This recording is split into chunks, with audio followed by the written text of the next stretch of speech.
in 20,000, 30,000 hours. Woke up to the blessings, I ain't even get the shower.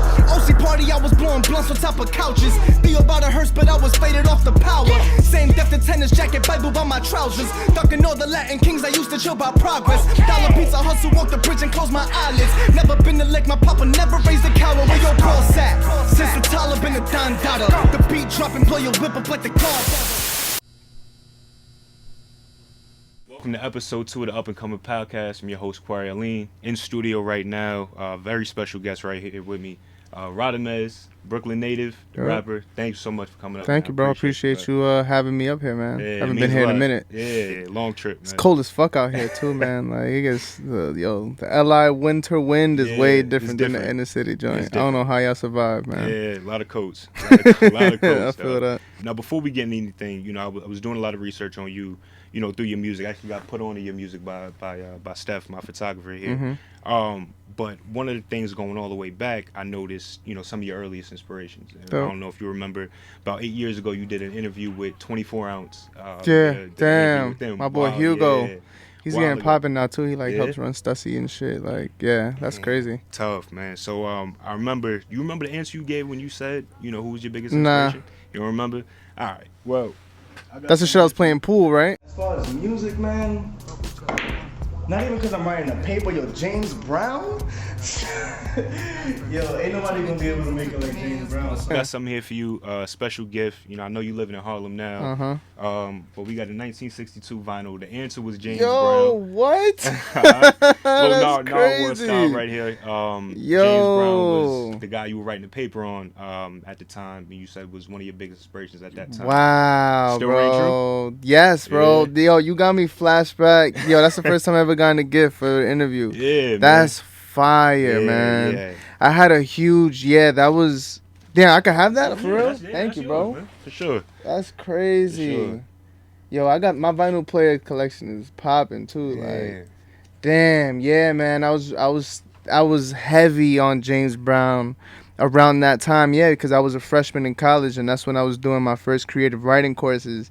And James Brown just, you know, when it comes to even like when people compare and like try to talk shit on like Uzi and Cardi and all that shit, like James Brown was the essence of like sound, is the embodiment of energy, and you know what I mean, what he represented as a man, his band, his like movement, his just knowledge on like, and his professionalism and all of that shit. Yeah, so like for creative writing, I was studying James Brown, which is just like the antithesis of like all of these words, and it's more so like what is enough, you know what I mean, and the performance of it being like some in many cases more important than the substance, you know. So that's crazy. Damn, this is a blessing, bro. I'm very happy to receive this. I'm glad you appreciate it, man. I'm glad you like it. This is from a Apollo Theater show. Yeah, 1962, crazy. man. Yep. Damn, I'm blessed, man. It's crazy. Thank you, bro. No doubt, bro. Now, before we, you know, definitely want to look at the early stages of your career, but I definitely want to congratulate you. Kind of hit that half-year mark since the release of Nothing Changes. That's crazy already. Yeah, 6 months, man. You feel like it? No. Nah, bro. No, not at all. That's an OD. Yeah, a lot of success off of that album. You know, the definitely the Times Square Billboard. For those who don't know or aren't familiar with your work, but that shit was dope. You know, million streams on the project as a whole. Teaming up with Static Select and Tay Beast, you know, two producers, you know, super producers in the game. Are the accolades something that you pay attention to? Is it something that, you know, you're just kind of like, you know, kind of falls by the wayside for you, or something like, damn, I really did that? It's like both. I mean, because when you're the artist, you know what the real life of it is, but then you understand the accolades part because that's what the world perceives. You know what I mean? So like when you like Tay Beast, we have new music coming, but like I was obviously just like in LA working with him. But with somebody like Static Selector, for example, like you go in and the experience itself is like you linking up with your boy. You know what I mean? Like, yo, you pull up, play some beats, drink, we play some pool, walked away with a beat. It's just like, you're like, all right. So it ends up being really dope because obviously somebody like Static is very experienced and just worked with so many people. So for him to like open up his spot to me, you know what I mean? That's an honor in itself. And then obviously bodying the joint and it being on the album, like that shit is dope. But accolades themselves, man, they're not as tangible as the world makes them out to be. And I don't think they've ever been, and I don't think they ever will be. Because even when they materialize as like, you know, homes and bank accounts, and it's like, you know, all it is a result of a decision that you made from the heart, and that's the thing that's driving you the most. So it's like when it appears in the form of like an accolade or like a cosign, like, you know, like Kevin Durant shouted me out. It's like, oh, KD, like, and that's dope. Right. It's not dope. It's like my favorite basketball player right now. But it's still like, all right, I still gotta pay my rent. Right. When I'm hungry, I still gotta go eat. I still gotta make new music. I still have to decide what the next photo shoot's gonna be, the next video is gonna be. Like, you know, all they are, like, yeah, I don't know, just reminders that I guess it's clicking, but they're not the end all be all, you know. And you mentioned the KD cosign because, you know, I hoop, you know, myself, been hooping my whole life. Yeah. How did that come about? Because I know KD super tapped into kind of the new music scene. Yeah. You know, I liken it like Bron is kind of tapped into the mainstream. You know, he's always listening to Back of the Maybach to kind of what, you know, dropped from a lot of mainstream artists. But KD's really tapped into what's going on. Yeah, I think with him, honestly, it's just organic conversation back and forth. We like started chopping it up like on Instagram a couple months ago, and it's just crazy when you can just have like honest conversation with somebody, and that leads to something that the world is excited about. But I think it's more so a testament to like who he is and as an individual, you know. And I know one of my other homies who signed to YSL told me that he'd been telling him about me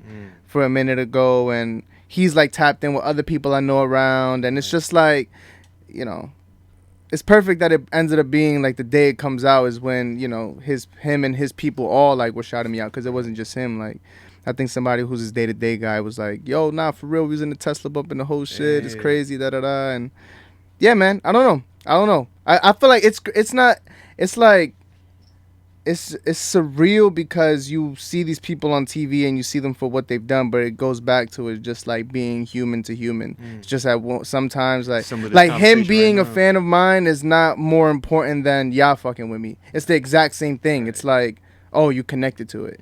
Damn, there's no difference. Obviously, you know, if it comes with a different audience, a different platform, sure, but in the essence, it's not like I did anything different to the song you heard than what he heard.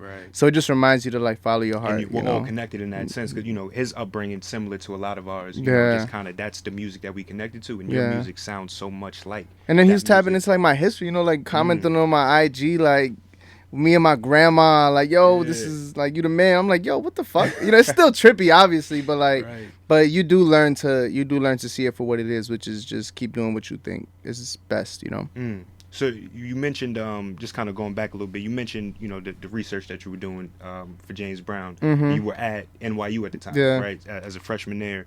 One of the things we were talking about off camera is kind of like essentially the value of a degree and kind of what you can do that once you cross that stage. Being someone who didn't use their degree in like a traditional sense, how do you feel it's helped you? And do you feel like, you know, what is the value of a degree in your eyes? The value of a degree is the people and the experiences and the spaces you occupied while you were achieving the thing that is the degree, more so than the paper. I mean, for me, and a lot of other majors, you know what I'm saying? Like, unless you have like, even if you have a biology major, if you're just a freak genius and your shit works and it makes sense and you can prove it through, you know, the scientific method, like, you're gonna be accepted, you know what I mean? A lot of the degrees and all of that, it's just unionship with the other people in the student body, and you do get groomed to a certain extent, be relying on your own decisions, and you decide how to prioritize your day, and you know you have these like overhead goals, and you know how to like procrastinate for a while, but then finish something. Like college teaches you to finish things with more pressure attached to them than like in high school or any other time in your academic life.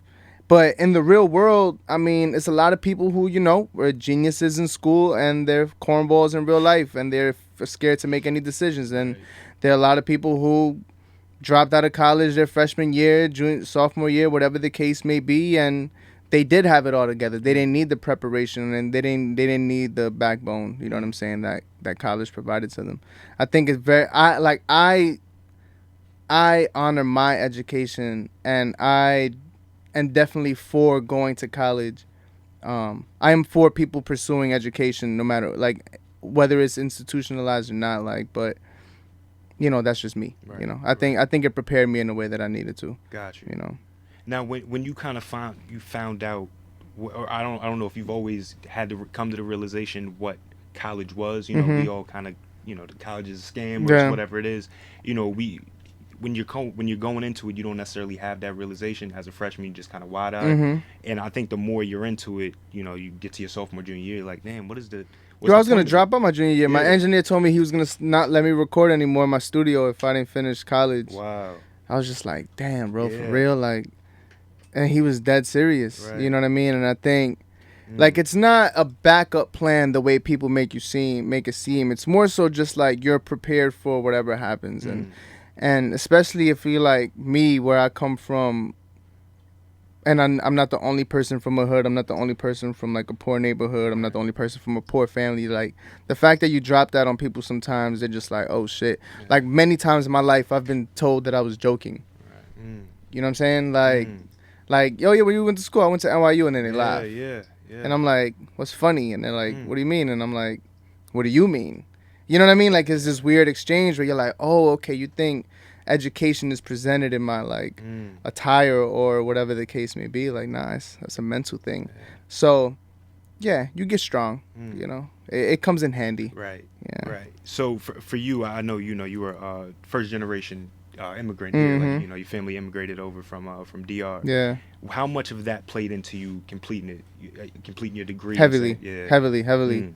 Because you gotta understand, like, even when I was in high school, I remember I had this one impactful moment that I had was watching the news at like 8-9 p.m. or something like that, and I'm paraphrasing, but there was something like 800, 900 students protesting a school because the school only had the facilities to teach 200 something students. So you had hundreds of kids protesting the schools because they wanted to learn and couldn't. Right. And then I'm here like acceptance. Right. Yeah, oh, go school, classes, all of these classes, all of these different materials, all these types of lessons, all of these different professors, all these different, and I'm here like, oh no, I don't want to do, I just want to rap. And I'm just like, wait a minute, like there's somebody out here like fiending to learn and can't. Right. You know what I mean? I wanted to, like, my parents, that's what they strive for me to do. Like most stories, whether you're first generation or not, parents like to say that their kids went to college for the most part. But I don't know. I think a lot of it was more so me though. Like I said, like it was definitely a pressure, and it definitely meant something to my parents to be able to say that both of their kids, because my sister went to NYU as well. Oh, wow. Younger or older? Younger. Okay. Yeah. Dope, so man. Yeah, and she went to Stern. She went to like the business school. Okay. But it was definitely something for them to say, like, I'm gonna do it for them too. You know what I mean? Like they're proud of their kids for having graduated school. But you know, I'm a rapper now. So. Right. And that was my next question. I'm a rapper there too, but you know, like transitioning now, how much was it trying to coerce them to kind of get them to understand, like, hey, I'm taking this artistic journey. That still exists. Damn. You gotta understand, like even in college, my junior year is when I opened up for Kendrick. In Texas, I opened up for South by Southwest. Yep, I opened up for like, you know, ASAP Ferg, Action Bronson, Joey Badass, all these people, like, and I was in my junior year in college, sophomore year in college. But you don't get no bread out of that. You don't get no fucking, you know, a lot. That's the thing. A lot of the accolades come with the allure of like, like the imagination fills in the blank of what that artist must be going through. And a lot of the times it happens and it doesn't happen just as fast as you saw it happen, you know? Right. It's not like KD posted me every single day after that. Right. No, you just post, you throw it up, you show it love, and then the world keeps going. Right. You know what I'm saying? And back then, that was definitely my first experiences with that. And it was a trip. My parents definitely had a hard time accepting, I think, that I was an artist. And I had a hard time making it a concrete reality for them to like have faith in and trust in that this was worth them supporting me. And that fight still happens to this day. You know what I'm saying? Yeah, like labels, deals, commercials, co-signs. Like I try to tell them about like ill shit that's happening and they don't know. You know what I'm saying? Like they don't like they look at it as money, safety, you know, building a family, buying a home, not renting the shit, and like, you know, they have the worries that you need a parent to have. But at the end of the day, they have a fear-based mentality also, because that's like I always tell them, you didn't come to this country for me to play it safe, because you couldn't fail. So the best thing you gave me was the opportunity to fail. And that's that's true success. It's like you're told to travel and fail all in your 20s, and the application of it is in your 30s, and then the career finally set in the 40s, and then in your 50s you enjoy the fruits of your labor. Like that's supposedly like the long time plan, and for me, I definitely plan on proving to my parents that I'm right. You know what I mean? That like no, this is what you guys sacrificed for, not just a job with a better pay. Right. So we still on that. You know what I mean? It's not done. It's a journey, though. Yeah. They definitely have more proud moments related to my music now than they did then. Right. But you know, it doesn't stop.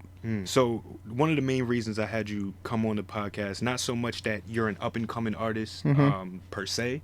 You know, I definitely have accomplished more than the average. You know, but one of the things that I saw you tweet out, you were like, when people tell you, hey, you know, you should be bigger, you should be that, and you don't know how to respond. Yeah, you know, that shit is weird. Yeah, like I that's the reason I wanted you to come on, because it's like, how could he eclipse this, you know, verified artist on IG or whatever, and that's how we see it. Yeah. You know, the general public is like, oh, nah, he's popping. Or he's verified, he's co-signs, he's doing this. Right. Yeah. How is the reality for it? Because I know there's like, you know, a magician doesn't tell the trick, right? It's kind of like a facade you kind of put up, and it's like behind the scenes, there's a lot going on. So what are the experiences that you still have? Like, everything ain't as sweet as it looks. You know, it's really just that. Everything ain't as sweet as it looks. I think everything ain't as sweet as it look for an NBA player. Everything ain't as sweet as it look for an NFL player. Everything ain't as sweet as it looks to be Elon Musk, like to be the president of the label, to be a platinum selling artist, to be an independent artist. Like, none of it is sweet. It's just that people need to be like, nobody supports the person pitying themselves as much as you want to. You know, you ever had a homie like, just beg for support? Nobody supports the person begging for support. Everyone supports the person trying their best with what they got.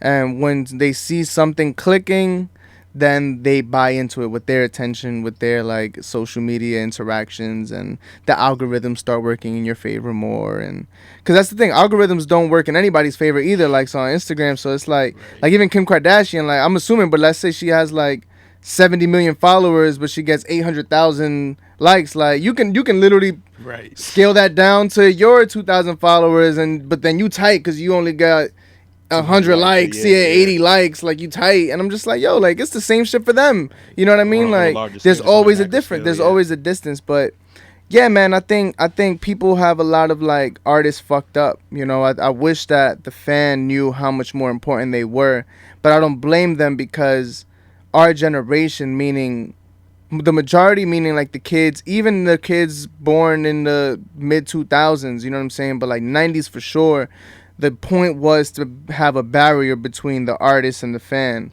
And as the internet comes around, and as like artists get more transparent about their day-to-day lives, like, you end up risking feeling normal to somebody who wants to idolize you. It's like they don't want to accept that you're normal. So then you have this weird, like, imperfect, like, love, you know what I mean? Because they love you, but they're not accepting that you're a human being. They still are looking for it to still turn into a next album. And it's like, yo, what if I can't afford to? Like, yo, do you know how expensive it is to be an artist? Like, man, it comes with a lot. That's a very loaded question, man. The most I can say is, as a fan, if you really fuck with somebody, man, like, it takes, like, we need you. You know what I mean? Like, you are more needed than the industry presents it. You are more needed than the labels. You are more needed than the radio stations. You are more needed than the famous cosigns. You are more needed than anybody. You know what I'm saying? Because if it wasn't for you, none of that would have any solid ground to stand on. And artists don't know how to say that clearly, because it ends up coming off as like begging. That's when you have like Justin Bieber, like, yo, please, like telling the fan, like, yo, nah, for real, like, add it to the playlist, hashtag. It's like, yo, I need you to do that for me too. Right. You know what I'm saying? Kanye needs you to do that. Cole needs you to do that. Right. Kendrick needs you to do that. You know what I'm saying? Like, everybody needs you to do that. For some people, obviously, people already are willing to do it. Right, yeah. But especially my level, like 1 million plays, bro. What you think that buys you? You can do the math on that. Yeah. You know what I'm saying? Yeah. Like, my videos alone for the album cost $40,000. You know what I'm saying? Like, because I'm not trying to be out here bullshitting your time when you on YouTube. You know what I mean? Like, your man's like, yo, you got to check out Radamiz. And then y'all type the shit in and it's just trash. Like, I can't have you look bad. You know what I'm saying? So I gotta spend that bread. I got to make sure the shit looks good. And you gotta invest in yourself. So when a fan goes, like, that's why I appreciate. That's when you were like, yo, it's easy for you to come up. It's like, motherfucker, I need you. Yeah. I need you to be like, yo, yes, let's do this. You know what I'm saying? And all the artists do. You know what I mean? Because this is how it turns into real life. So I always try to respond as much as possible. I always try to, like, encourage, like, yo, if you buy the shirt if you can. I got a book coming out. Buy the book if you can. If you can't do it, if your finances don't exist, like, tag me on your Instagram or put a friend on and I'm not even in the building. Like, all of that shit adds to, like, a real experience. And all of that is, like, it seems so secondhand because you're not the artist, but man, like, as artist, you know it. Like, you see it clearly, you know. Black said it himself. Like, Black is as quiet as he is. He had an interview with Joe Budden. They were like, yo, what did you do before you blew up? He was like, bro, I liked and responded to every comment and anything that anybody ever said about my music. Anytime I would put something out. And it's like, it's true. You know, until you don't have the bandwidth anymore, we interact, you know.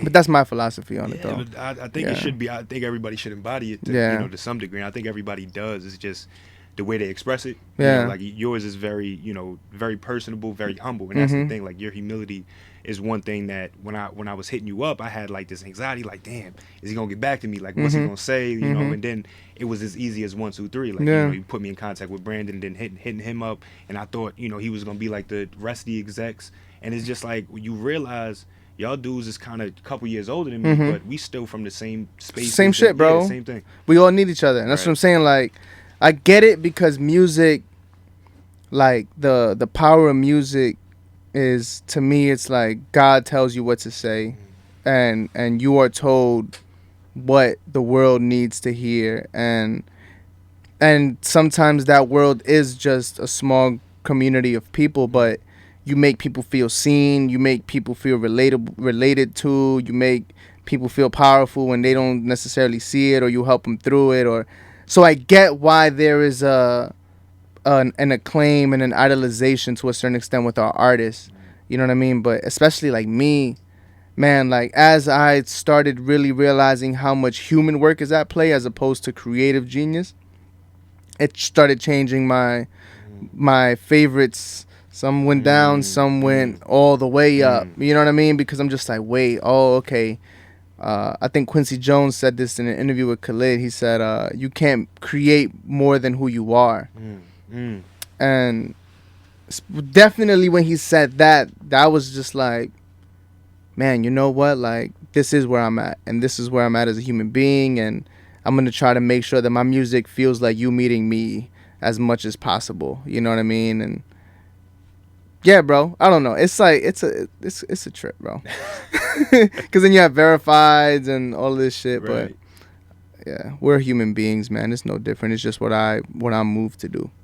Got you. Now, one thing that I just clung on during your last piece, you were talking about the investing in yourself, right? And I saw an interview you did with the Lunch Table. Sat down, which is a great interview. Thank you, bro. Yeah, shout out to them.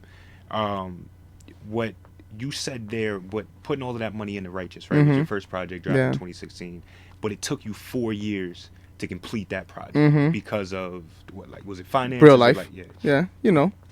Yeah. And what was it like? What were the real life situations that you were? Being in college, working part time, not valuing your money as much, not valuing your time as much, and then at some point you start valuing it all, and you still got bills to pay. You still running up credit cards. You still going out, and you gotta enjoy life. You gotta pay for shit. Just like, I don't know. It's just like anybody else. You know what I mean? You have responsibilities that start happening, especially like after, because Righteous was started halfway through my college career and then released a year or two after I finished college. So like, the transition, like where you're at right now, I was halfway through that process. So imagine now going from this bubble of like, yeah, I could just work a part-time and I'm a full-time student to like, oh wait, when does the payment start hitting? Like, oh, okay, wait, like, you know, it's weird when you wake up 2 days after you graduate and you're like, oh wait, that shit's done. Like, that's crazy. I'm never gonna experience that again. Like, so you have just those shifts and changes. And then honestly, a lot of it too is just creative decisions. And at that time I was building my sound, I was building up my direction. I was discovering and accepting the things that I cared about saying in my music and applying that. And it just takes a minute, you know. It takes a minute as an artist. Yeah. Now the I wasn't nice all the time. You know what I mean? Like here and there, I'll come out with some fire, but it's not like every time I was in the studio, every beat I chose, every hook I chose was hot. So it takes a minute to like get nice too, you know. Or now, for me listening to your stuff, to your music, I saw this transition from Righteous to Nothing Changes. Nothing Changes, the last project. Mm-hmm. It seemed like this shift from like a radical kind of like teenage phase, or like this just kind of, I liken it to like Malcolm X's transition from like Detroit Red, or like his initial days in the nation to like after his pilgrimage at Mecca to what Nothing Changes. And what kind of do you see that transition yourself? And what kind of, you know, was it your spiritual growth or maturity as a man in a whole? Like what caused that change? That was a big compliment, and I'm gonna accept it. Yeah. But it was definitely like, I can definitely liken it to that to a certain extent. I think Righteous, a lot of the times as an artist and just as a human being, like for me, I feel everything, man. Like if I'm sad, I feel that shit feels like nothing exists in my favor. If I'm joyous, it feels like the world and all its elements are on my side. Like it's never just like, you know what I mean? It's like extremes, and I just like manage it. And Righteous was the extreme was, a lot of it was proving to my parents and proving to like my community, proving to the perception of myself from like the outside world, proving the perception of myself from myself, you know what I mean? Like looking at my discography and the things I had dropped, and it's just like, yo, are these things even indicative of like how much you actually give a fuck about what you're doing? And like even like when I opened up for Kendrick and when I opened up for like Joey and all of them, like none of those songs were even on Righteous. You know what I'm saying? Like, and so I was already working on it for like a couple, you know what I'm saying, like a year or two, like, and none of those songs made it either. It's like it was just like beating myself up to like get the best out of me. And then Nothing Changes. You seem so content and at peace. Because I'm just like, I know my purpose, and it's not about, I know my heart beats. I know I can't sleep at night. When I feel like the surge of like creation, I know I've been through more spiritually, obviously, like my practices, my awareness to like my health, my awareness to like the mental images I choose to linger on, and then my dealing with conflict, my dealing with growth, my dealing with all of that. And what you end up like coming to, at least for me, like in Nothing Changes and Nothing Changes, is if this is the only shot I got, let me just scream what I've been through. Let me just say it, you know what I mean? And let me try to make sure that it's not about the specificity, but okay, he makes sense now. You know what I mean? Like in Righteous, I think it was just like, this motherfucker's passionate. But for me, in Nothing Changes, it's just like, oh, I see why. Right. You know what I mean? Like, you get insight to who you are. Yeah, like in Righteous, it's like in Sumner, I'd say, like, you know, my mom, like, ducking bullets, I ain't scared of you. Like, my mom is ducking bullets, I ain't scared of you. But like in Nothing Changes, now she's the narrator of the album. And if you know Spanish, you hear like what she's speaking about, which is like everything she's ever wanted to do. Like when she prays to God, is when she would pray to God when she was young. That's what the album starts. She prayed to God when she was young, was to help her parents. Yeah. And then it's like, that's basically what I'm doing too. And like at the end, the album to me is also a cleanse and an acceptance of like, you know, there's a difference between nostalgic and being hung up on the past. You know what I'm saying? And for me, I didn't want to be hung up on my past anymore. So I wanted to just speak out a lot about the shit I realized was hurting me, the shit I realized was like painful to go through. Like even just the other day, like I was like, yeah. I remember being 11, 12, and cops stopping me and making sure I wasn't selling crack. But and then somebody was like, wait, that's not normal. And I was just like, because you don't realize how much things you're just like, oh, nah, whatever. Like, oh yeah, my uncle got deported, whatever. Oh, my uncle was selling coke and left his family in Marcy Projects. Oh, whatever. Like, but you know what I'm saying? Just like, wait, like a lot of this shit fucks you up. You know what I mean? And by the end, what my mom is saying is basically take care of the things that are your woes. Take like accept the things that are negative to you and let them go, because eventually you will succeed. And if you're still hung up on those things, you won't be able to actually be grateful and present in your blessings by the time you get to receive them. So it's like, all right, let's just, yeah. Does that make sense? Yeah, nah, perfect sense. Yeah, perfect sense, man. Now you spoke about your moms on the beginning of the track, right? And I, another thing I took from the Lush Table interview, because you dropped so much on there.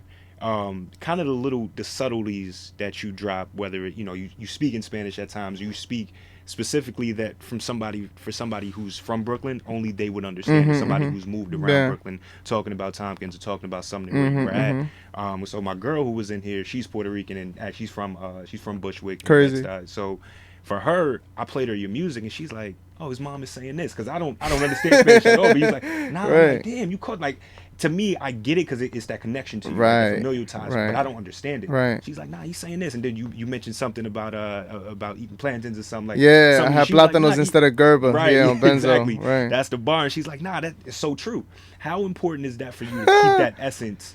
It was important on this album. That's the thing. Like, I also was like, man, like, damn, is Big Pun it? You know what I'm saying? Like, we really we're just at Big Pun, Fat Joe, Nori. Yeah. And we're just, and I couldn't even. And it's just like peace. All right, nothing else. Cypress Hill, like, all right, we're done. Right. It's just like, no, you know what I'm saying? Like, no, absolutely not. And not only is that's like a spit in the face even to them if I like don't rap. You know what I'm saying? Cause just like, yo, like y'all went through. Y'all got your platform and knew what was important to do, which was like rap. And I told this to B-Real. I had an interview with B-Real from Cypress Hill, like around the time I dropped V.I.M.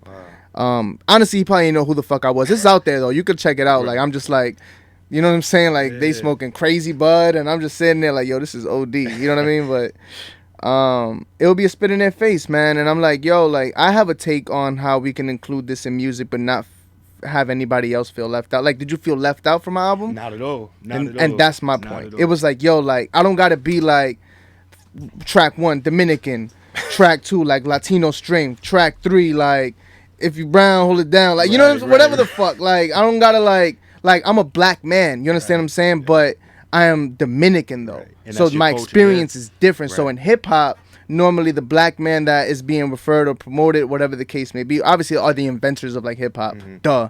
But like from my I'm attached to hip hop genealogically, bro. Like I hear bachata and merengue and Kendrick Lamar's All Right makes sense perfectly. You understand what I'm saying? Like James Brown sounds like Fernandito Villalona. Like whoever reaches this will know. Like it's just like powerful words, it's like strong baritone voice and band live, and you can just scream. Like merengue, a lot of it is James Brown.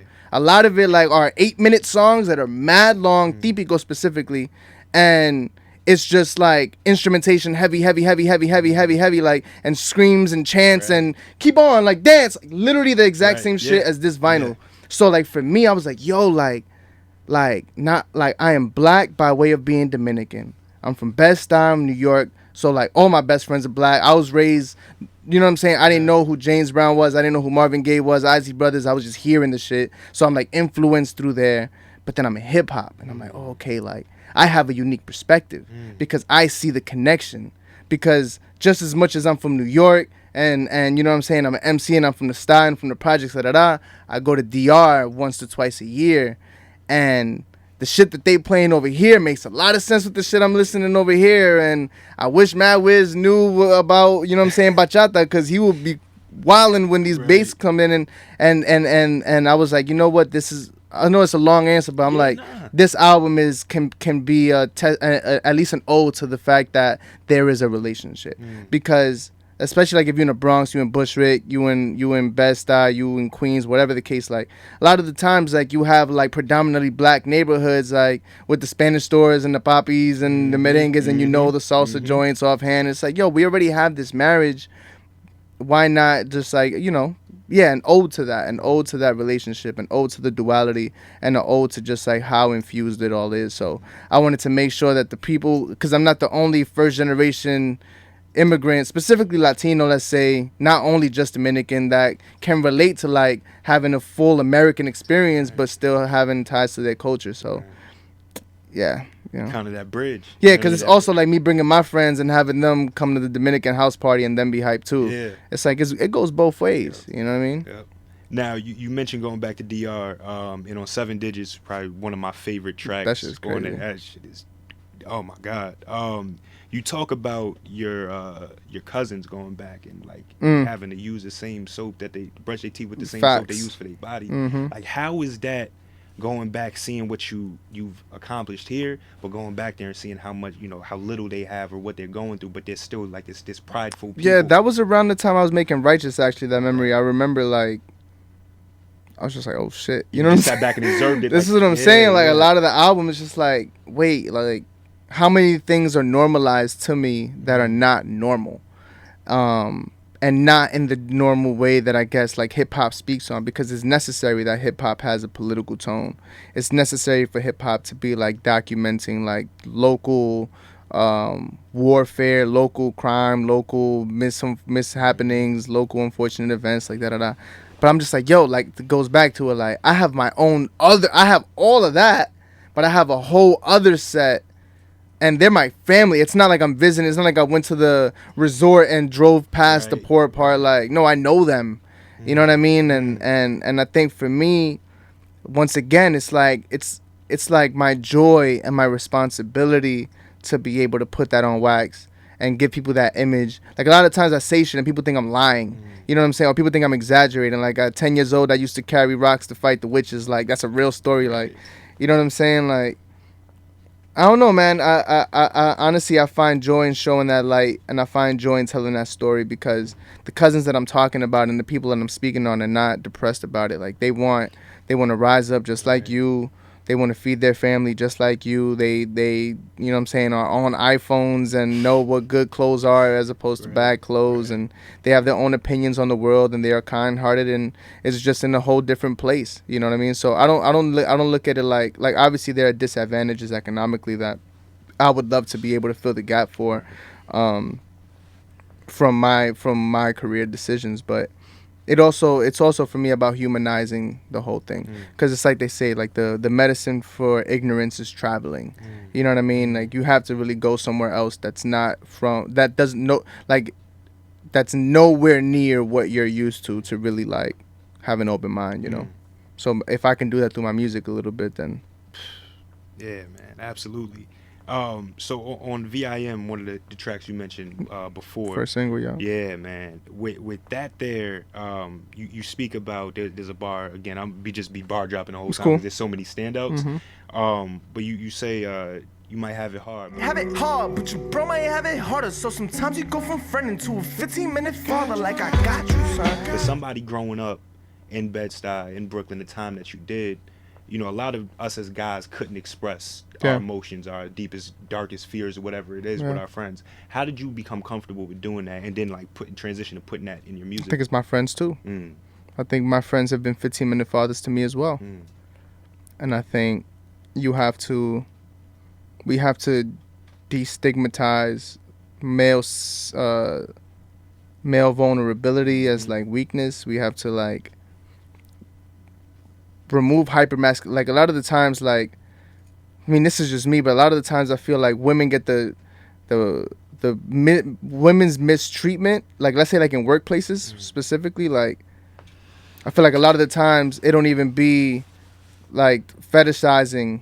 It be like men trying to compete with men, and then a woman is in the middle of it. You know what I'm saying? They get the short end of the stick. I'm sure it's both, but like we're fucking up our women, and we're fucking up the ability to like have like honest conversation with another male, you know what I'm saying, that could possibly have a gem for you to drop, or an advice that day, or whatever the case may be, and then a woman is seen as an accessory to like to own, you know what I'm saying? Like, I don't know, man. It's just I just don't fuck with that. I fuck with partnerships and relationships. I fuck with like women are way smarter and way better than men in a lot of different ways. You know what I'm saying? Like, we all, both genders have their roles, you know what I'm saying? Like, and I think that we should honor that. And with men, it's like, even though it's still out there to like be braggadocious and whatever the case may be, I just feel like it's a played out thing. I think it's dope to like have homies that you could just come to, and I'm not saying to emotionally dump on anybody. Don't be inconsiderate, but like, yo, like I'd feel disrespected if somebody was a close friend to me. And I mean, I've had people pass away. I said that a little bit in the lunch table interview too. Like, when you have people like kill themselves that you knew you had an ear for, you know what I mean? But they didn't know. That shit is a trip. It's a trip. And you don't always have, life works out that you don't always have maybe the capacity at specific instances. Like, I definitely have people that have reached out for help, but they didn't ask me how I was. You know what I mean? It's like, actually, I'm not even in a space to help you right now. But if you can, man, and if you let somebody know, like, I am here for you, like, even if it doesn't materialize how you want it to, like, I don't know, I think it just goes a long way. Yeah. So. And I think a lot of men, especially in our generation, have done a lot better job of being aware of that. Yeah. Of just being able to, like, because I talk to my homies all the time, and my homies call me crying on the phone about certain things, and it's not like, damn, like, man up. Yeah. It's like, nah, what's going on? Yeah, like, thank God you got it out. Yeah. You know what I mean? Yeah. The suicide is the worst extreme, but it materializes into, you know what I'm saying? Like, being disrespectful in your relationships, like, overspending your money, like, abusing substances, like, going to the gym too hard and you hurt yourself. Like, you know what I'm saying? Getting too fly. Like, you're spending all your money on clothes now because you got to go out and be the freshest person. Like, it materializes into a lot of, and a lot of the times, people's most toxic habits only they know. You know what I mean? So, like, you don't even know when they're doing something wrong, and you don't know when they've healed from it too, but sometimes you get a sense that something's changed for the better. And a lot of the times it's shit that was in the dark and will stay in the dark, but it's our responsibility, I think, as like friends and just like men in society, because we're at the age where we control what the future looks like, what the future conversations are. And if open conversation and love, you know what I'm saying, and kindness is at the forefront of that, then that's where I want to be. Now, you're signed to Payday Records, right? Something like, yeah, we dropped the last one on Payday. Yep. Got you. So you and I mentioned that because you about 2 months ago you released like a 13 piece. Yeah, I gotta do more of those. Yeah. But it gave so much insight to, I think, a lot of whoever saw it, up and coming artists who may want to sign a deal someday. It gave them some insight to what that was. How was you've experienced being independent, being a part of a label, or signed in some capacity. What have been the biggest differences for you, and like advice to up and coming artists who like may have that dream to sign a deal one day? What they should look out for? I think the biggest thing you look out for is self-accountability. You have to really assess that. I can put that in a better way. Don't assume that the best thing is going to happen out of the deal. Think about the worst way this can go. And can you handle that? Because even advances, like, I was talking to a homie the other day, I'm like, damn, like, people really still think advances is how much a deal is worth. It's just like, I don't give a fuck about how much money an artist got. I care about what the deal includes, because you can get, somebody can be like, oh yeah, we only gave him $2,000. Like, all right, not a lot of money, but they're down, but they invested $500,000 into your career. That's way different than getting a $250,000 check, right? Yeah. And then the song never drops. Right.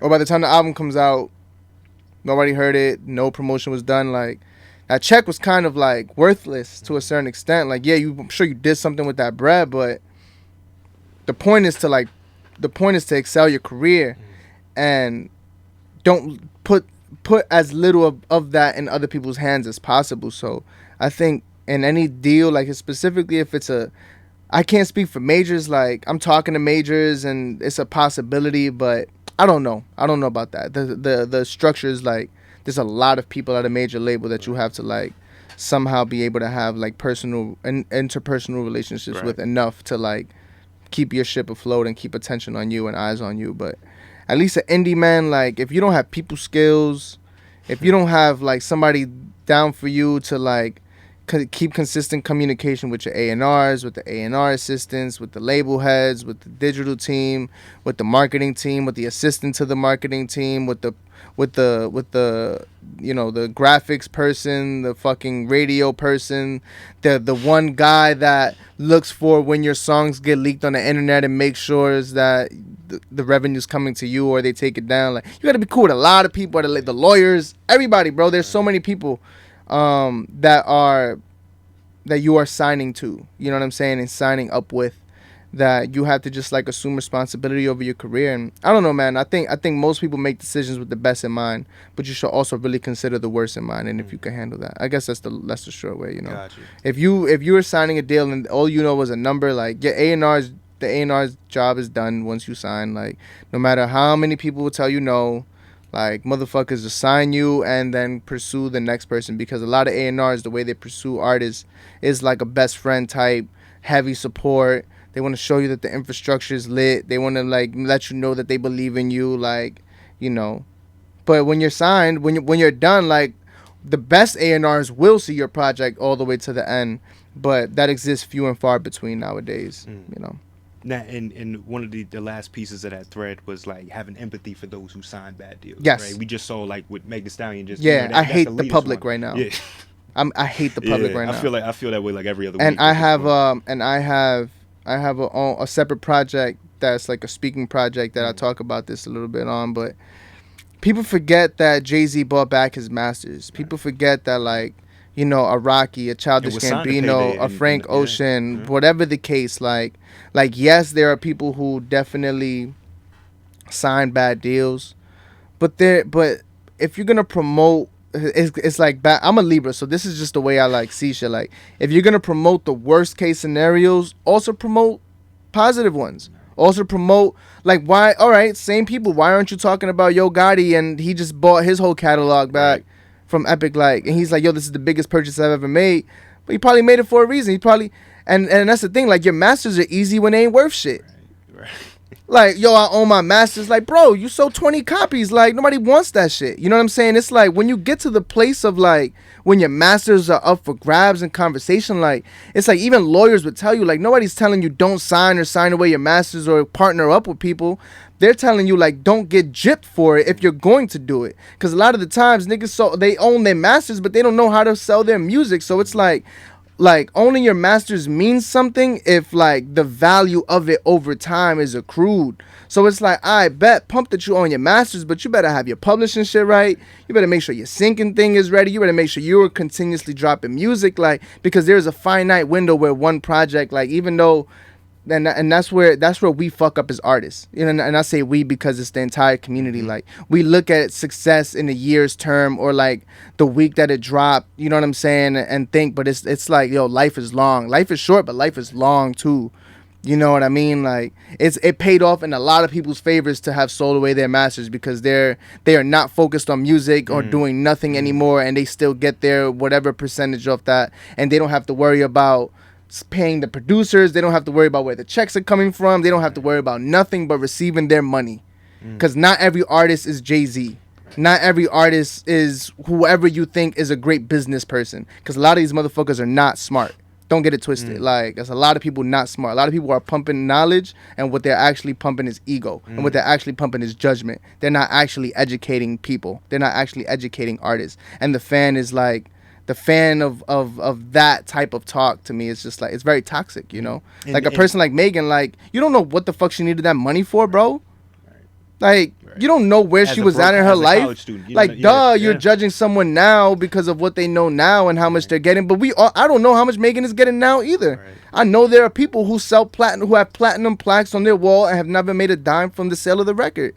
So it's like, where is all this assumption coming from? It goes back to how we first started this conversation. There's so much perception in it, you know what I mean? And so much like illusion of it. And it's understandable because it is cool to like have diamonds on.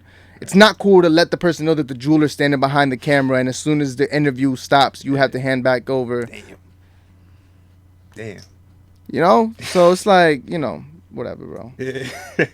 It's a lot. I just think we need to have empathy for people, and if you're going to judge people for signing deals, then you should help people get out of bad deals. Right. And if you're going to judge someone for making mistakes in the past, you better help that person too. You know? And I think Jay is exemplary in that. I think that's where he's like matured in an amazing way. Not that he was like he bashes people. He still shits on people in wax, but in real life you see him really put in he's like, yo, I'm gonna shit on y'all, like I'm gonna let y'all know I'm disappointed on 444, but in real life I'm gonna go out and I'm gonna make sure I put my muscle for you, you know. Damn. So you mentioned Jay now, you know, you was signed to Payday back in '94. Again, you know, you being, I'm sure, you know, idolized him growing up. How much do you like step back and look like, damn, I'm really signed to the same label as one of my...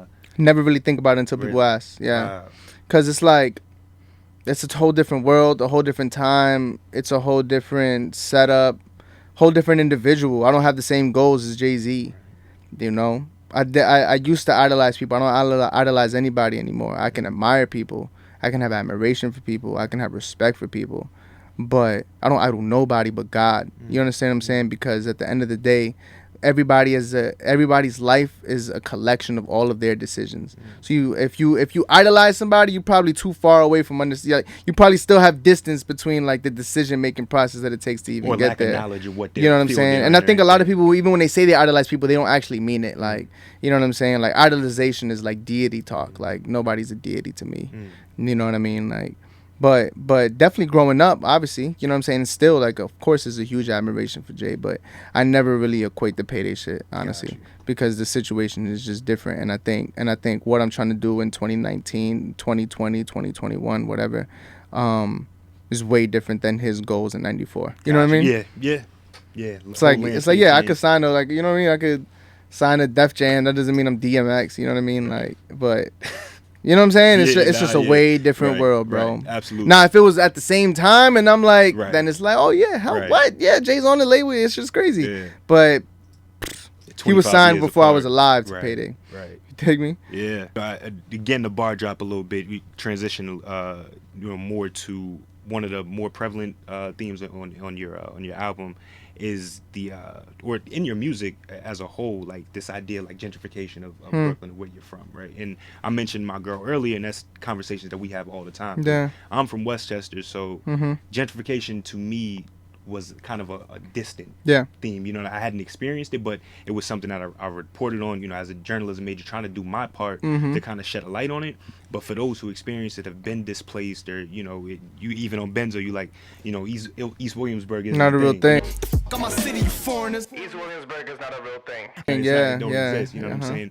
How do you feel? It's property development language. Right. It's not. Right. Yeah. You know, kind of like the Sohos or whatever, you know, whatever else exists. But how do you feel Brooklyn has changed, you know, since the time you were growing up to where it's now? And do you feel like, you know, what can be done to ratify it? Well, I think, you know, because that's the thing. Gentrification comes with a lot of positives. Like, I'm very happy that my mom doesn't have to come home and say she just, like, bullets almost hit her because someone was shooting someone right in front of her. Like, that's a relief. You know what I mean? Like, it's a relief. Like, oh, shit, I don't have to sleep getting used to sirens, and I don't have to sleep getting used to gunshots literally every night. You know, like literally every night. You know what I mean? Like, and so now, like, if I'm out at 11, like, my parents are worried because they know around 11, 10, 1, 2, 12, like, pop, pop, pop, pop. Like, you hear it. So it's like, thank God they're not, you know what I'm saying? Like, where they, you know, there's a lot of things that gentrification, like, helps. Like, it's good to have that police presence. And I believe that there should be a great relationship with your local your police department. You don't always have that. I think the tough part is that a lot of the times the police department doesn't employ officers that are from the neighborhood, so you have a lot of like misunderstandings and colloquial conversation nuances. You know what I mean? But obviously the negative part is that even NYU did that. You know what I'm saying? Like, I went in and I had a class where I think it was like Metropolitan Studies, where I went into the libraries and saw the records of the paperwork back and forth when NYU was trying to acquire the land that it has now, and they were misdescribing the types of people that were living there. They were describing it as like empty old warehouses that are abandoned, and then the state responds like, actually there are 1,000 families here living. You know what I'm saying? So it's like, this happens all day. You know, bridges exist to like actually hide neighborhoods, not connect them. You know, bridges themselves are like, they're yeah, bro. There's so much like property and the manipulation of it because there is a finite amount of it. And I just wish that people knew, gentrifiers specifically, who do it willingly, because that's the thing. You'll see reviews on people. They're like, yo, like sketchy now, but I'm sure they'll be out in 6 months. You know what I'm saying? Like, it'll be safer in the future for sure. Like, you know what I mean? Like, yo, sketchy to who? Like, right. This person isn't dangerous. Right. They just have a hood on their head. Like, this person isn't dangerous. They just black. This person isn't dangerous. They're just Puerto Rican. You know what I mean? Like, we just have foams on and our pants are a little baggier. You know what I mean? Like, but we're more scared of white people than, you know what I'm saying? Absolutely. Like, what? Yeah. You know what I'm saying? So it's like, you're more of a danger to me than I am to you, and you walking on my block. Right. You know? And So it's like, for me, even walk down before. so it goes right back to do the right thing, and how it just like went out of control. Like Spike Lee, that shit, it was happening when Spike Lee made his film, and it's happening now. There's not enough of a relationship between all of the because that's the thing. Like, you can come to, like, it's cool. We accept you as a human being. It's just that when the history isn't respected, when the local businesses are run out, when the ill looks, when the phone calls, like, it should be illegal in like the 5 boroughs to like have a noise complaint when some bachata's playing outside, or somebody's like, you know what I'm saying, playing some fucking whatever the hell, Curtis Mayfield, like it's the summer, like, sorry. But like, there's no noise complaints in New York. That shit don't exist. You know, go bang on that person's door, shut the fuck up. You know what I mean? Like, and there's a lot of the nuances that we end up losing in New York. Because for me as an artist, I look at myself as a documentarian. I don't only look at myself as like, you know what I'm saying, like a rapper, like trying to out rap Eminem. You know what I mean? Like, I really look at it like what I say and what I do and what is in my videos and the clothes that I have on and the things that I speak to will not be current at some point in the future. So it's my responsibility to capture the now as much as possible. And it sucks when you see like something beautiful fade, you know. Of course the bad parts are gonna go too, and that's always a good thing, but it's the nuances in New York that make it special, that the world, that's why it's like a capital to the world to a lot of people. And people don't see it. Like, it's like the changes happen in very minimal ways, but they speak volume, you know. Wow. How much does fear play a part in your life? Because I know there was a line I actually shared with my mom, and my mom's kind of the music that I listen to, you know, she's, you know, hip-hop head herself, but it's kind of, you know, older music that she listens to, the Nas and J's, and more of an R&B listener. But I sent her this one of your bars. It was like the top is walking distance. All you got to do is take the first step. Because at the time I was dealing with like the self-doubt, or like, you know, what my next move was gonna be. And I shared that with her, and we had a conversation off of that. You know what? That's beautiful. It's crazy, and I'm glad you're here now for me to express that to you. Like, that helped me have that conversation. You know, with you, how much have you overcome fear in your life? How much did it play a part in your life before, and you know, have you overcome it to this point right now? I think fear in my life is like the neighbor that will never move out, and sometimes you can't sleep, sometimes they have sugar for you when you need it to. You know what I mean? And I think it's important to embrace fear. To be fearless does not mean to not fear. It means to not succumb to fear. Like, watch any Mike Tyson interview and he tells you he was petrified of his opponents. That's what made him that dangerous of a fighter. Like, listen to any artist, any album, at some point they're going to mention not knowing if they would have made it after whatever the last thing was. like I'm just starting to see like the P and PG Lang shit, the Kendrick shit, and it's like Fear, like literally like he's always had a song like every album. It's like I can't like I didn't know if I was gonna do it. You know what I'm saying? Right. Like, it's a constant motivator because I think fear it's like a mortal clock, and it's like. I think it's on your side, man. It's just it's how you perceive it. Yeah, it's on your side. I think fear is on your side because it doesn't let you ignore the worst parts about reality. And when you're afraid of a dog, you don't run to it. You run away from it. So it's like fear is necessary to also give you direction in life too. It's very helpful, man. It's just a bitch sometimes, Sometimes fear makes you feel like it's going to swallow you. But the whole time it believes in you. Yeah. That's dope. That's huge, man. Damn. You just mentioned your own mortality, right? And that was another common theme you mentioned to DJ Booth too. Like your mortality was something, leaving behind a legacy. Yeah. Things like that. Now, the world and the hip hop world, but Brooklyn specifically just lost, Pop Smoke. How much do you kind of think about your own mortality? And I know your music, I guess what you put in your music is totally different than what a lot of other artists are pushing, whether it's the violence or the the streets or anything like that. But you're still in a space where it's looked at as like a dangerous profession to be in. Do you ever question your own mortality at times, or are you ever thinking about that? Like being in hip hop or just in general? Yeah, just in general, but specifically to hip hop. Yeah, I think about my mortality every day because I'm grateful for life every day. Like that's the thing. Like being aware of your mortality doesn't mean I'm gonna die, bro. I'm gonna die. Like no, like being aware of your mortality is like, yo, God, thank you for the things I don't mention. Like, yo, like when I leave, I'm like, yo, thank you for the day. Thank you for this moment. Thank you for, because you're aware that there is a finite amount to it. But at the same time, there's a balance because they say the closest understanding of heaven and eternal life is living only in the now, right? So it's like when you have no attention for the past and you have no space in your mind to ponder in the future and all you're focused on is the now,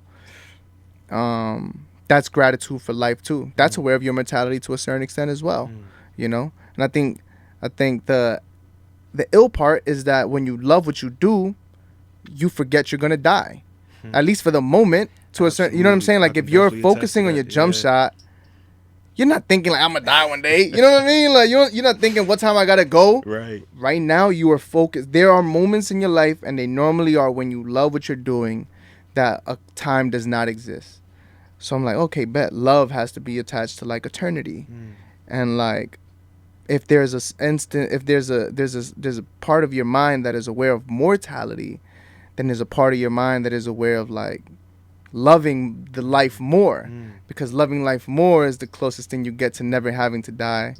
So then let's just do shit that we love. Wow. You know what I mean? And it's like, so yeah, I think about mortality, but it's not in a morbid way. Sometimes, for sure, like definitely want to have kids, definitely want to like own my home, definitely want to like have a successful career in multiple ways, not just in music. You know what I'm saying? Like definitely want to tour the world, definitely want to like perform for thousands of people and accolades and motherfuckers know, you know what I'm saying, that I came through, but definitely want to just love it the whole way too. You know what I'm saying? And if I don't have that, then no, this shit isn't worth it. Right. So, but in hip hop, I mean, I gotta answer it in two ways. In hip hop, I think like Pop Smoke, like that shit was whack.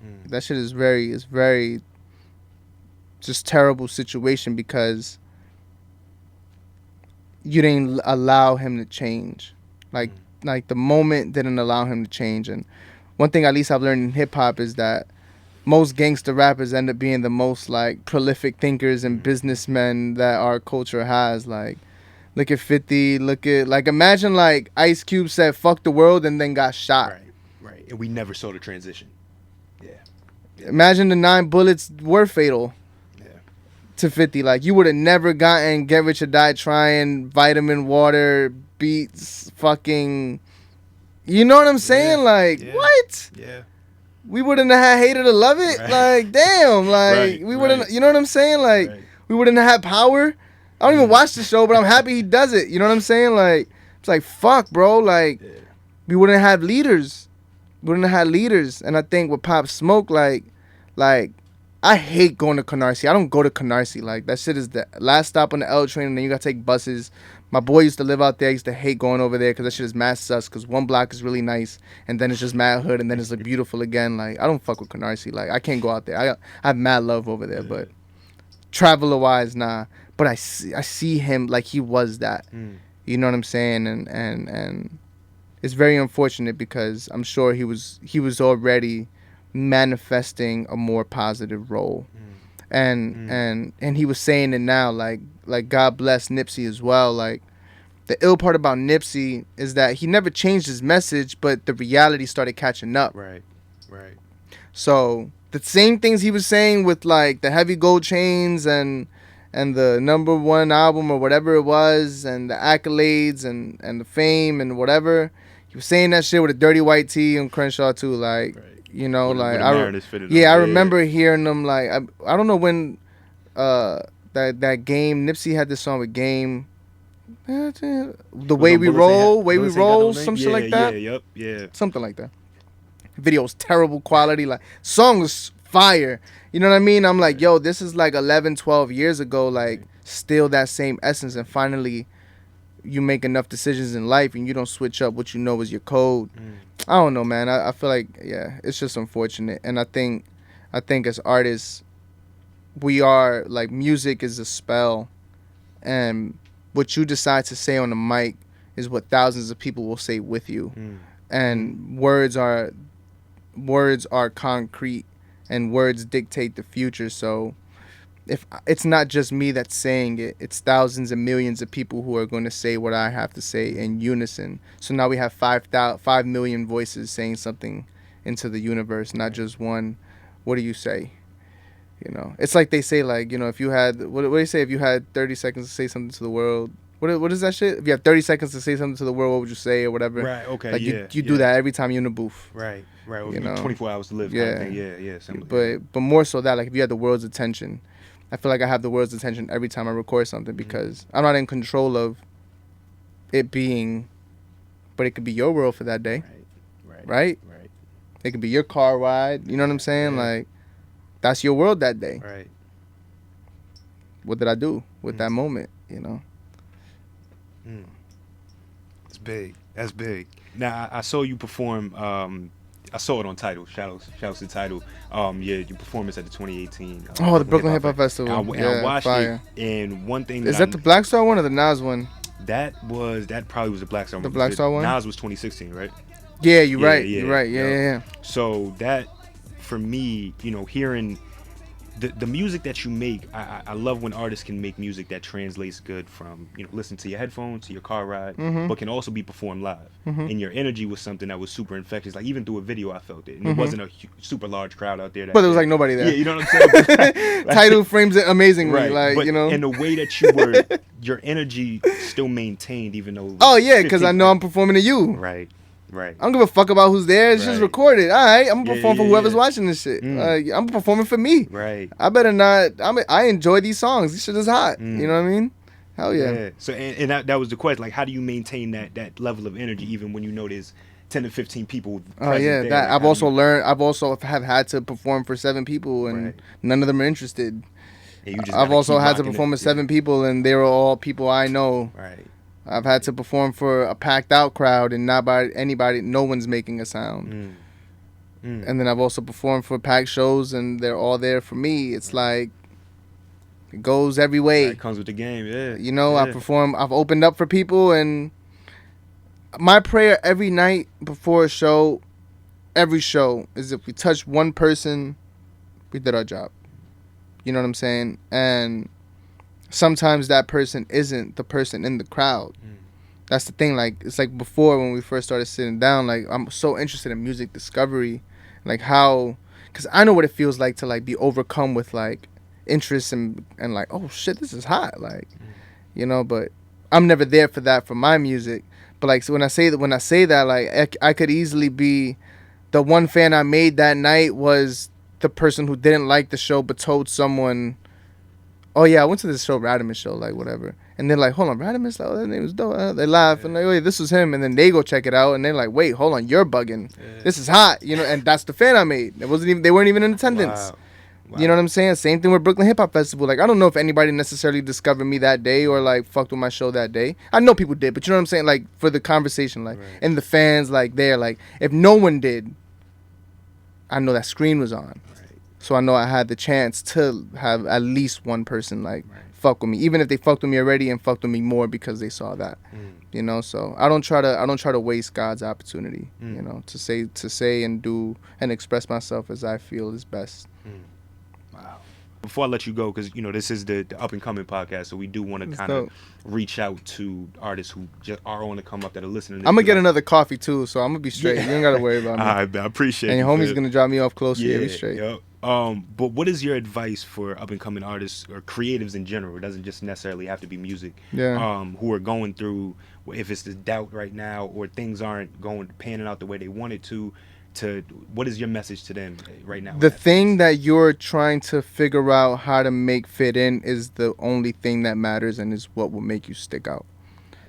There's a lot of, at least for me, there was a long time where, and nothing changes if nothing changes is like the fulfillment of that. And then from now on, like now, I'm like so good. Like my shit is hot. Right, you know what I'm right. saying? Like most of my new music is fire. Not all of it, but most of it. Because I feel like I went through, and nothing changes specifically. It also cleansed me of being a caricature of myself. It blessed me of like, cleansed me of like presenting myself in a light that sometimes is in alignment with what you're praised for. You know what I mean? Like, nobody ever really told me you should shoot a video in DR, bro. You know what I mean? Nobody ever said, yo, like, you should tell your parents' stories. And, like, what is it like being a first-generation immigrant? Like, nobody told me that shit. Right. Nobody said you should make a whole album around that kind of. Nobody ever told me, like, yo, like, damn, Rad, I hear what you be doing, like, on Wax. Like, yo, you should just be sad one day all over the song, but, like, be powerful at the end of it. Like, nobody tells you that. But I wanted to do that. But if I'm paying attention to, like, Best of Brooklyn Cypher and like freestyles on Team Backpack compliments and all this shit. It's like if I did all that all day, like I would have no discography. Right. I would be spending all my days figuring out how to like rap on The Jig Is Up, Kendrick Lamar joint, and like kill it better than him. You know what I mean? Like that's not giving me nothing. Yeah. That doesn't fulfill my soul. You know what I mean? And I feel like I spent a lot of time, and even the Righteous Creation was like, what do you care about? Like when you make your music sound like a mirror. Like you are holding up a mirror to yourself, and only you are in that reflection. And I think for artists, a lot of the times you are looking at the scope of things, and you are trying to figure out who your competition is, who you're gonna be better than. Like what about them is ill that you have to improve on? And it's like none of that shit matters. It's actually that one thing that you're trying to figure out how to make fit into all of this other shit. That's normally the thing that's gonna make you stand out. For Uzi, it's like his attraction to like, and he's like, yo, I want to be turned up just as everybody else, but like I'm gonna have male vulnerability and put anime in my shit, and I'm gonna be like in space. But that's what makes his brand stick out specifically. Even Rocky, when he came through, like Rocky, like yup, rap, da da da, bam, but like, you know what, like nah, I know all these people are fly, but like I'm fly. I'm gonna let y'all know that I'm gonna let y'all know I'm interested in like sounding like Harlem, but like really putting y'all on to like the fusion of the world, because that's what Yams helped them do and all that. Like, and that's your ticket. You know what I'm saying? Like for me, it's like I'm not gonna ignore that my name is Radamiz Rodriguez. Like that's my real name. You know what I'm saying? And what comes with that and the representation that I have by default of that, I'm not gonna run from. But I know I am a lover of the world. You know what I'm saying? I'm not just speaking for my people. I speak for people. So it's like, how do I find what's most individualistic about me, be able to be had in a conversation with anybody. And that's me. So like everybody has that thing, It's even journalism. A lot of people are terrible in journalism, but They understand format, questions. They know that they gotta have the sound recorder, and they know how to like transcribe very fast. And it's like if your take isn't unique, nobody gives a fuck. You're just that's why artists get bored with interviews. It's like everybody asks the same shit. Right. You know. I This was good. I hope you did a good job. No, yeah, you did a good job. And it's like don't be a bitch though in the future too. You know what I'm saying? Like don't bitch out when it's your time to do what only you can do. You know. That's real. Because you will get that platform, and you can either be you or you can blend in. Right. You know. That's real. I was never with that shit. Damn. All right. So 2 more things before I let you go. I'm gonna let you, find out where everybody can find you at. But back to the up and coming thing. I want to jog your memory a little bit, see if you remember a little bit. Now, YouTube, we can kind of see things all the way back up into 2006. And I purposely did that. Yeah. So and left it on. I there, never right? relate. Yeah. Yeah. So now. Looking back, you had a freestyle that you did for Flow Heat No Beat. Do you remember the first bars that you spit on that one? I don't. All right, so I'm gonna jog your memory a little bit. See if you could catch up on the end of the bar right quick. Let me distinguish a rapper from an artist. Rappers rhyme for high bills, artists go the hardest. TV gets me fed, but I'm starving with the contradiction. You don't learn talking, I gain more when I listen. Facts. Remember I can say that now. Nah. That shit is hard. That's real. That's a song that I had. Damn, I'm blanking on this. I'm blanking on the name of the joint. But my boy Mad Wiz produced that shit. That was on the mixtape that I don't think you can find online anymore. Damn. What about those lines though? Nah, I don't. Something about it when you first said like they're so transcendent. Yeah. Like even though it was, it was 2008. Yeah, that was an Exeter, and it's crazy because I just. Like, I remember one time, bro. Yo, I think I got the bar. Let me see. I said that shit. It's crazy that you mentioned that just now. Damn. That was for, like, Dime a Dozen and all that. Yeah. I was so broke at that point. And I saw you was in a dorm room at the time. You had the gray brims. That was at Exeter. Okay. I said, what bar did I say, bro? I said some wild shit. It was basically, like, during that time in my life, it was at Exeter, and it was like a smart kid camp type shit, and it was the summer before senior year in high school. Okay. But it was like a smart kid camp, and like that's one of the early experiences that I ever had with like meeting people around the world. I can't find a bar, but like that was very enlightening. But I remember one time I had to shower with hand sanitizer. Damn, during that shit. Bad? Damn. And I remember, I just thought about that shit. I was like, yo, that's OD. Because I didn't want to, like, ask anybody for money. I don't know how I eventually got soap and shit like that, but, like, I didn't have any money. I was just out there, and they were like, yo, you out there for a month or whatever. I'm like, I bet. There's no Chase Quick Pay. Yeah. You don't have a bank account. You don't have, like, I don't know how to receive wired money. Right. So, like, I got an amount of money to, like, that was supposed to hold me down, and that shit ran out.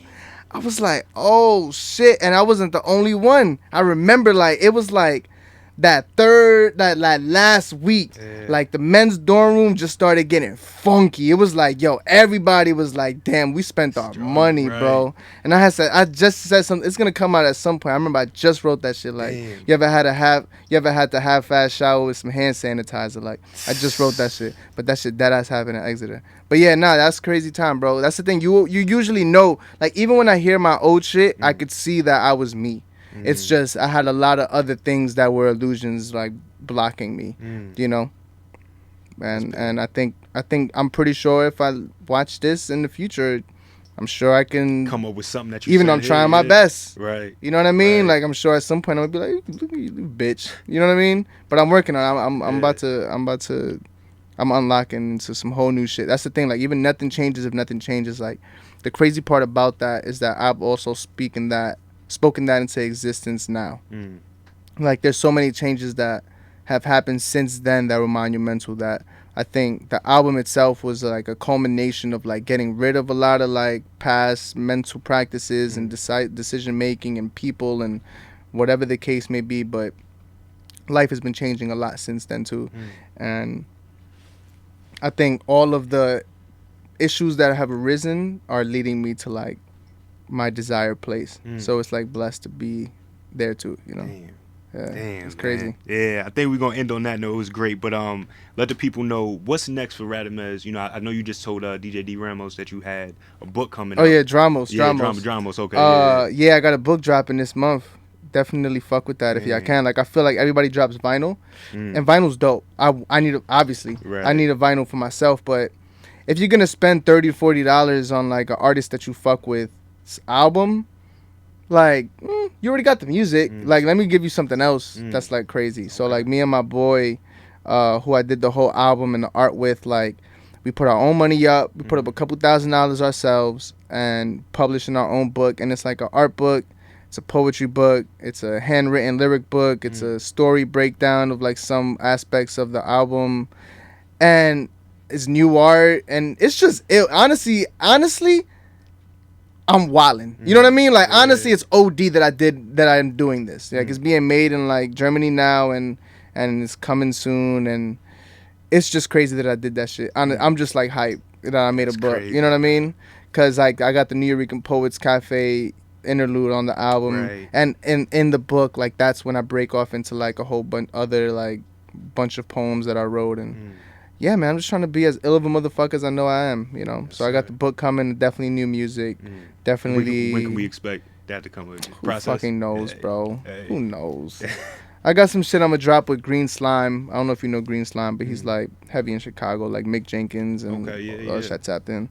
I got like a Lucy with him coming out. I just dropped that Antifreeze joint. I don't know if you heard that. Yeah, it was a throwaway track off the album, right? Yeah, exactly. I mean, I wouldn't say throwaway like a Lucy, but I understand the term throwaway. But like Antifreeze, like, but I don't know. I'm not in a rush, but I'm also trying to come this year also. So we'll see. Let's see how it goes. Hey. That's the thing. I was working on new music a year before the album came out. Anyway, right. So it's a constant process. Damn, man. But damn, I definitely want to thank you again for coming through, man. All the way from Harlem. Got to get back, but you know, gave us a lot of gems here, and you know, for everybody watching, I appreciate y'all. If you watched on YouTube, definitely give this video a thumbs up, like, comment, subscribe, whatever you got to do. And thank you once again, man. Thank you, bro. Yeah, appreciate you, bro. Bless. See you again on episode 3. We out.